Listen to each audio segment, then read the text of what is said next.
Welcome back to another technical deep dive here in the debug zone. Today we're tackling a big question and breaking it down with insights from other users. Hopefully this clears up some misconceptions and helps you get the answer you need.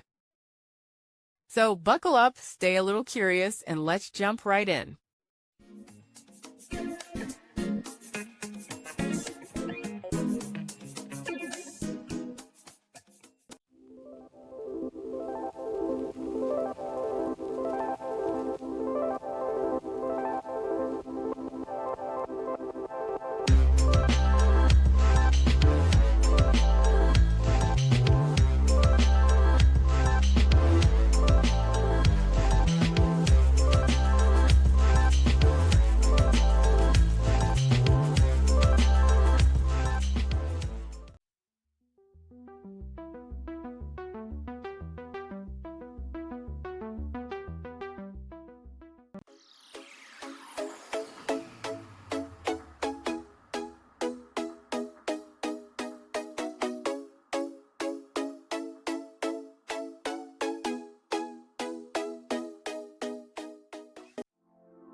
And that's a wrap.